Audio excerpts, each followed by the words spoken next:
those of you that don't know, Matt Smith, he's super humble, but he's probably one of the best salespeople you've ever seen. He's really good at relationships. You know, he says you have people, you don't have, what did you say? You said you don't have have people. money problem, you have people, You don't, people problems. you don't have money problems, you have people problems. He's really good at relating, and his training is some of the best that you've ever seen. So even after this, make sure you go follow him, look him up, because his training is insane. Matt, I appreciate you, man. I'm gonna turn it over to you. All right, thanks everybody for jumping on. I know for probably the majority of you, you're on at 8 o'clock your time on the right side of the country. I'm here on the left side of the country. So let's start with a little story time for all of you. Little story time. So if there was one power that I could give all of you on the call, it would be the power of belief. So this is a true story about a gentleman that was failing in high school, and he was failing out of high school, and long story short is he went to take his SATs to try to somehow get into college. And he literally decided to take the SATs, and he got his scores back, and all of a sudden he had the highest SAT score in the country, one of the highest. So he was failing out of high school. He got the highest score back. And then all of a sudden, guess what happened? He started operating differently because he's like, I'm smart. I'm officially smart. Now that I'm smart, I'm going to start acing all the classes in high school. So he starts acing all the classes in high school. Then he gets into MIT. And then he gets a CEO executive position, making millions of dollars a year.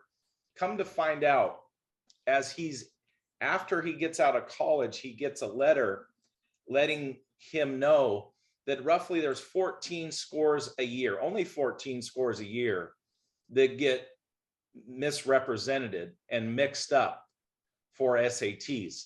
He found out that his SAT score was terrible. He wasn't very smart, but he literally believed that he was smart. So off of that belief level, he took action in school, in MIT, and in business, and he never looked back. So the difference for a lot of you right now is you're sitting there at your house or office, and what you don't know is you have a winning lottery ticket that's the biggest chance you'll ever win the lottery, okay? Ever in your life. You have a winning lottery ticket that you could scratch anywhere from, depending on where you're at, my belief level, if you're on this call and you're new, it could be 2 to 5 year plan for you. And literally the downside to that winning ticket would be you would be very successful if you did all the things necessary to actually scratch that ticket in 2 to 5 years anyways. And the difference is we have all the systems in place here at Family First Life for you to be extremely successful. It's just a matter of whether you're willing to get extremely uncomfortable, knowing that you need to work on some of your weaknesses, knowing that you need to be self-aware. I'm a big stat guy, Ryan knows this, but this is an interesting scenario for each of you. Did you know that 90% of people believe that they are 100% self-aware, like whether it's personal or business, okay? But did you know what the real number is, Brian, with this stat? Probably 12%. It is a great guess. 10 to 15% of people are truly self-aware on all their, all their strengths, their weaknesses, who they are as people. So a lot of times you got to know who you actually are in this business and what you're willing to do, because some of you on this call, for example, might have extremely high expectations because you're comparing yourself, your day one to someone else's day 10,000, and you're frustrated with people's success because you're comparing it to someone that's done it for a long, long time. The last time I checked, you cannot Google experience. I hate to let you all know. That's good. So experience comes with you taking action in this business and running your first 100 appointments and taking action in certain things. And a lot of times what happens with, mentorship with different layers of leadership at Family First Life is we will sit there and give people the roadmap in order to succeed and do certain things. And then you listen and you say you're going to start, but then you never actually do it. I was on a call late last night with one of my agents that I spoke to, and we were talking about me, number one, giving her a few agents, and I set some parameters that I needed her to hit to get welfare, number one, because that's what I told her we're talking about. So we're talking about welfare here. So I said, since we're talking about welfare, here's what you need to do to hit the welfare line, right? Like you need to at least do 30 grand a month issue paid, and then all of a sudden I look at you differently. And then I also said the other thing that comes with welfare, and if you really want me to do things for you, is I need to see you take action yourself. I need you to pick out 3 different cities on Craigslist to start and hit those cities for 60 to 90 days, place ads, change the ads, do your own interviews. So I know you're willing to actually work in this hiring override, own your own business scenario. Because where it's at right now, if you want to do sales with Family First Life, congratulations, you're in one of the highest paid positions in the world. There's really good news about sales positions. There's really bad news about sales positions. Sales positions are the highest paying in the world. They're also the lowest. It's up to your skill set and your ability to take action, how you're going to get paid. The beautiful thing that I've always loved about this business is simply the fact that I know I get paid what I'm worth. I'm not confused about that. If I increase my actions, activities, and my skill set, I know that I can go from there. I think a lot of times what you'll see is you have to replace your fear with some competence in regards to what you're doing, some training, which is why you're here with us right now on 8 o'clock on a Wednesday or whatever day it is. You have to get a strategy together. You have to strategize with Brian or your manager, because, and then the reason why it's important for you to, it's great to have me on this call and I want you all to win. But the reason why you want to talk to Brian or someone inside of the organization that's closer to you, in my opinion, is I can give you what my thoughts are and I'll tell you how I feel like you're my own agency. But Brian has a vested interest in you. So he's going to talk to you a little bit different, show you a little bit different plan, in my opinion, than someone from the outside. Do I think someone from the outside is crucial for your success? Absolutely. I'm very good at talking out of both sides of my mouth, by the way. So, but at the same token, these are things and aspects that you need to understand to try to get to this next level. You have to, if we're talking about fast tracking to an integrity plan, you have to sell and hire. You know why some of you will not share this opportunity on social media? You know the number of reason why you don't want to? You know why you don't want to put yourself out there? What do you think?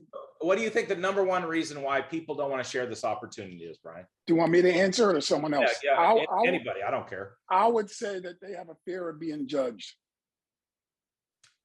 So that I agree. You know, there's a quote for you. I'll pull out of my hat because I got a lot of quotes and things, but that's funny because I saw this thing is when you care a lot less of what people think of you and you realize how little they actually think of you, then you'll realize you caring about people's opinions does not matter whatsoever. So yeah, fear of judgment is a real thing. I get that. You know what it is though, for me, Brian? It's the profitability. Your job, if you were all crushing it, you get out of here, man. If you were all just absolutely killing it, guess what you're going to do? You're going to text your best friend a bank statement of all your deposits. Because you aren't crushing it, you ain't going to text them. And guess what you're not going to do? You ain't going to, and guess what? We're not going to do anything extraordinary. So here we are getting to the point of talking about how to get paid millions of dollars up front, a great salary, earnouts, stock, and a legacy for your family that is hard for you to believe. But when's the last time when the dial session was up and you met your quota, you dialed for another hour just to make sure you did that extra? Or when's the last time you didn't feel like door knocking, that you went out and door knocked anyway? And you didn't say, well, it's too dark, or it's this, or whatever, or maybe I need to send some text messages out to these leads I have instead of doing these extra things.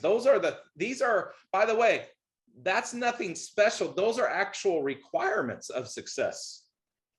So don't get confused. A lot of times people think about the people that quit this business are generally the ones that come in and say, this is going to be so easy and simple, and Yes. here's the good news. Anybody can do it, but anybody could do it has requirements, and work ethic is not one that you get to shelf. If you're coming in from a W-2 job to a self-employed job, you have to not only treat this like a W-2 job, you should be putting 20 extra hours in and working at least 60 a week. And you have to work on your focus. Right now, I guarantee Brian probably gets more done in a 4-hour window during the day than you do in 10, but you pretend like you're working the entire time because he works on his focus. He's focused on that time and he gets a heck of a lot more. So now we got to talk about focus. We got to talk about you doing extra, and you got to not trick yourself and believe in extra is a big thing. The other thing that was one of the best things that I did early on in my business, Brian and I are a lot alike. We both wish we would have hired at a much sooner rate our biggest regret for Brian and I were both great at sales, but we did not hire early like we needed to for different reasons. We just were more transactional probably. I know Brian cares a lot about people, so I don't think it was that. I think it was just that he was great at it. So he sat in that area. Your job is to get great at one thing and then refocus and change your focus into another area and learn how to get great at that and go from there as well. So as far as hiring goes, you've got to come up with strategies on direct messaging people that are in the business. There's people out there, at these captive companies that start at 25% and you're not talking to them. They start at 55% and you're not talking to them. They don't even really have an override system where they have to give away agents after they get 3 agents, or they don't have a bonus system on personal production or at a VP level. So there's so many advantages. Google companies out there that are non-integrity partners, Google companies out there, understand their weaknesses and understand how to talk to them at each company. Does that make sense? So then you can be a little more confident in your pitch. And let me tell you something, if you're scared to pitch the company that you joined, what does that say about you? I mean, if you're, why are you here even on the call if you're literally scared to pitch this opportunity that you're doing right now? I mean, that is the biggest area I'm going to say that you've got to look at. So I'll wrap with this, then I'll get to the integrity side, a little more details and things like that. So 6 things that highly successful people do. Take it or leave it. Take it if you want, write it down, mute me, whatever you want to do. It's all good. So number 1 is they meditate. And if anybody's actually done any meditation for a little period of time, they'll find that is some pathways to clarity. Because there's a lot, for everybody on the call, there's a lot of loud stuff in this world, and certainly between our ears. But when you get quiet for just 10 minutes, that's some life-changing stuff. So, yeah. The second thing is affirmations. Now, for me, there's a couple things that I'm going to talk to you about. Affirmations for me. You cannot be, don't lie to yourself with affirmations. What I mean by that is don't be like, I have $1 million in my bank account. And then you look in your bank account, you're like, I've got $12.52 and I'm going to hit my mom later because that's what I do. So it's important for you to be honest about it and say things that you need to know. One thing that's pretty cool, it's called the Goldilocks theory. is, let's say if I played Venus Williams or Serena Williams in a tennis match, it would be so, they would beat me so easily, I would get frustrated and I would quit. But if I played another tennis player, for example, that was slightly better than me, and I had to give it everything I got, and I won some and I lose some matches, and it was up and down, and it was challenging, that's how you start to get better in business. You've got to find things that challenge you enough, but don't make you want to quit. Okay. And by the way, it's very normal to want to quit 2 or 3 times a day. It's no big deal. Brian, I promise Brian, I want to quit 47 times. In fact, there's probably times I want to quit too. And I go cry in the corner for like a couple minutes, then I'm back and everything's fine. So it's okay. Whatever you need to do, I'm with you. The next thing is journaling, which comes into goals. Here's the deal with goals. 3% of people write down goals. So that's the truth of the matter. But guess what? If you don't have goals, short term, 1 week, 1 month, 3 month, 6 month, 1 year, kind of long-term goals to cast the short-term. Short-term goals to me are more important because you can get lost in the long-term play. Like, hey, I want an integrity deal 2 to 5 years. Well, you haven't done crap today about it. So what are we really talking about? Right. So long-term goals can get scary. But the thing about goals, if you don't have them, it's literally like you sitting in a room without windows. You have no vision. And that's the 4th thing people do is visualize. I did something with my daughter before she got in high school. She's a sophomore now, where we did a visualization board of things that she wanted to do in high school, college life. And I'll be the first one to tell you, I thought it was cheesy and quite frankly, stupid. How about that? But with that said, as I took all my judgment away from my own shortcomings, right? I literally said, okay, now here we are as a sophomore in college, and she's being recruited by all these different, Division I colleges for basketball. So maybe some of this stuff works, right? Maybe having, whatever you think. And what's great about goals? This goes for all of you. It can be the smallest thing. You might be driving the car that you never thought you'd drive right now, but you're used to it now. So you're like, man, I need to level up my goals. Or you might have bought the house that you never thought you'd even get into to begin with. Or it could be renting a place. I don't even care, but you probably look back because we doubt ourselves so much because we're 3 times more negative than we are positive, by the way. So it's really easy to get on the negative train instead of the positive train. So literally you look at this and you say, I need to adjust my goals. And that's the thing that I love about Shawn Mike and Family First Life. He always adjusts the goals. They're always bigger than he makes them massive. And then we chase them hard and we change our goals and we change our mindsets for new things. So, that's important. The 5th and 6th thing is people read. That's kind of an obvious thing. You can learn so much from others' experiences. It can be your own mentor.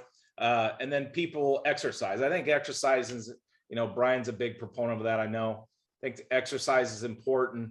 And do what you like. You know what I mean? Like everybody's different. If you want to go on a short walk or do some stuff, like Steve Jobs for Apple, he would take his employees out on walks because their minds open up because the oxygen is flowing and they're able to remember the things that they talked about through those walks. So I actually get on like Sean's call on Monday, Brian, the integrity call. I get on that call. Generally, I like to do cardio while he's talking so I can kind of absorb it better because I'm exercising, I'm focused, and it's interesting. So try things like that.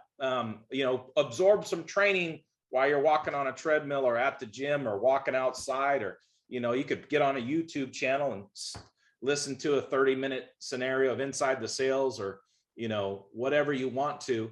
But those are some things that I would be trying to tweak and change because that's what highly successful people do. And since we're talking about highly successful people, I mean, Integrity is a company that's growing to probably close to 200 partners now. They're acquiring companies all over the place, and they're not slowing up whatsoever. They just recently partnered with Silver Lake. Silver Lake is probably, I'd have to Google it again. I think it's like the 5th largest company in the world. You Google literally, it's like Amazon, Google, Silver Lake's right there somewhere. I mean, they're massive. They've taken Dell, UFC, all these different Airbnb, all these different companies public, and the only reason why they invested in a minority share in Integrity is they saw how massive of a company it already is and where it was headed, and they believe they can increase the stock price probably double from what it would be just by doing the things they do, and because they're considered a technology company. So to give you a little bigger picture, a technology company, usually when they go public, it means that the price goes up that much higher. So this is how brilliant Integrity Marketing Group is. It's not just an insurance company at this point. It's every facet of the sale. It's pretty incredible, the structure that they've had and done. And here's what you need to know. You get paid a $200,000 salary for partners. They give you little bonuses and things like that along the way, but this is what you need to know as far as reverse engineering numbers. So EBITDA, which is your net revenue after expenses, after your rent, your lead costs, all those different things. So generally speaking, you'll get paid 7 times your EBITDA in the life insurance business. So if you made, 500 grand after your $200,000 salary, this is override income, bonus, etc. Literally, they'll pay you 3.5 million round numbers.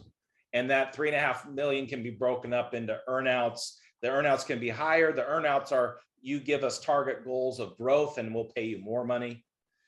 So there's things on top of your salary that keep you in the game, that keep you invested. That's exciting for you as well. You get cash up front. You get the stock, which the stock alone is going to be something that you can never imagine, just because the stock price is continually going up, and just to get it is phenomenal. So long story short, that's kind of the big picture for you. But here's the deal, like all the millions and all the stock stuff, that's great. Doesn't matter though, if you're not going to place some ads and do some interviews. Doesn't matter if you're not going to put yourself on social media and start telling stories about yourself. It doesn't matter if we're going to be concerned about what people think, because really what happens is the problem is this: you guys don't have enough haters. You got like 3 haters in your life right now, and you're worried about what the 3 people think that is holding you back from reaching to your other 99% of the people that you know and influence. And honestly, when you really think about it, if you can't pick up the phone in this business and call 3 of your best friends and get them interested in what we do, I'm concerned about your track record in life. Now, the good news is this: I'm not worried about it. We can overcome that too. But the reason why we can overcome that is because you're going to do more in regards to investing more in leads, trick yourself into the more overhead you create with staff, offices, structure, it gives you no choices. The difference for most of you is you have choices because it's just you. Best thing I ever did early is I had, even at the old company, when I was at a 55% comp and Sean Ruggiero does the advanced market, I was splitting my personal production and my business with Sean. We had a staff of just Bridget and Nicole at the time, making 55% comp, and we had an office, and that gave me no choice but to have to produce in big ways. Does that make sense? For some of us, we don't have any overhead. We just have a little bit of leads, but my point is this: you can trick yourself into being successful by creating some overhead for you. We can trick you right into this thing by creating some overhead. And the difference too is, you want to get better in the field, hire somebody. Have accountability to somebody else. You want to be a better field underwriter, understand products better, hire somebody. You want to get better at advanced market sales, hire somebody. Because they're going to start asking you questions, and you're not even, the thing is right now, the thing I love about the trainings is it allows you to think differently. Like, hopefully the one thing that I've helped you guys tonight is maybe I gave you a few things to think about and think differently about. But the key to this whole thing is, how can you think differently and then act on these things and get yourself into the next level? So those are, that's the thing I would say. But don't trick yourself, man. Don't tell me you got level 10 dreams and level 3 work ethic, because I ain't even got time for that. Brian don't either. We don't have time for that at Family First Life. I got level 10 dreams. I want the millions, but I got level 2 work ethic, and I'm just, everything's fine. Everything's fine. So I don't need to hear any excuses on that. You better bring it. You better have level 12 work ethic and level 10 dreams. That's what I gotta say, because the work ethic is required. So congratulations. It's like coming to a job. It's like you coming to the job and saying, what are your traits, sir? Well, I am a really hard worker. Well, so is everybody. I mean, that's what we expect you to be when you get a job interview, right? What a boss wants to hear is, I'm going to alleviate your time and increase your bottom line. So if you're needing to look for a job at this, I can help you do some good interview tools too. So I mean, I'm here. You can win with FFL. You can win in life. I love everyone the same, and I'm rooting for everyone the same. But I'll tell you what, you better do it with a sense of urgency if you really want it. You better start now and do it with a sense of urgency, and you better let the frustration that you feel seep in and make some changes. That's my advice. Man, I really appreciate that.